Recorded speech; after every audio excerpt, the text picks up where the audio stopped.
ദാമ്പത്യ ജീവിതം സുഖകരമായി മുന്നോട്ടു പോകുവാൻ അച്ചടക്ക ശീലം വേണമെന്ന് ഡോക്ടർ എസ് പണിക്കർ.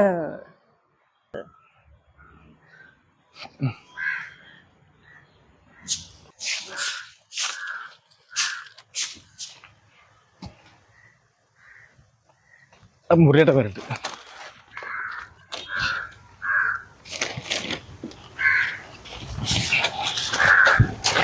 ആണോ?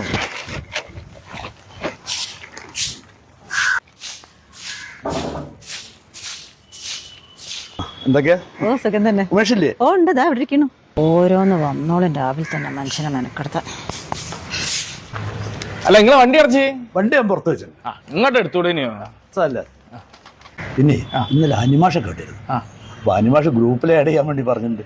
മൂപ്പരിപ്പോ റിട്ടയർ ആയല്ലോ, ഇനിയിപ്പോ ഗ്രൂപ്പിന്റെ ഒക്കെ ആവശ്യം വരും മൂപ്പർക്ക്.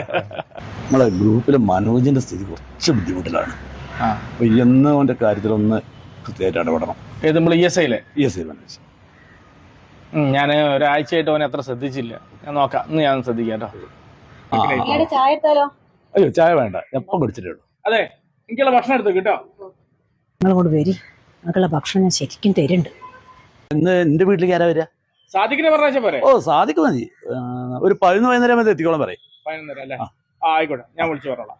നിങ്ങൾ പോയിക്കോളൂ. സാദിഖ് ശ്രദ്ധിക്കുക, ഇന്ന് 11-11:30 ഉള്ളില് മുരളിയേട്ടന്റെ വീട്ടിൽ ചെല്ലണം. മീൻ മുറിക്കണ സമയം അതാണ്. അന്നപ്പോ അതിന്റെ മുമ്പേ തന്നെ ചെല്ലണം കേട്ടോ. അതുപോലെ എന്റെ വീട്ടിലേക്ക് നാളെ 7:15 ആകുമ്പോഴേക്ക് മുരളിയേട്ടൻ അല്ലാതെ വേറെ ഏതെങ്കിലും ഒരാൾ വരണേ. കാരണം മുരളിയേട്ടൻ ഇന്ന് വന്നതാണ്. അടിച്ചു വരുന്ന സമയം 7:15 അപ്പൊ അതുകൊണ്ട് ആരെങ്കിലും ഒരാൾ വരിക കേട്ടോ. നമ്മളെ സാദിഖിന്റെ വീട്ടിൽ അടിച്ചു വാരി തുറക്കുന്ന സമയം 8:30-9 മണിന്റെ ഉള്ളിലാണ്. അപ്പോൾ ആരെങ്കിലും ഒരാൾ, ഇപ്പം മുരളിയേട്ടൻ പോണ്ട, മുരളിയേട്ടൻ ഇന്നലെ പോയി, മധുവേട്ടനും പോണ്ട, അതല്ലാതെ വേറെ ആരെങ്കിലും ഒരാൾ നാളെ രാവിലെ ഒരു 8 മണിയാകുമ്പോഴേക്ക് സാദിഖിന്റെ വീട്ടിൽ എത്തണം കേട്ടോ.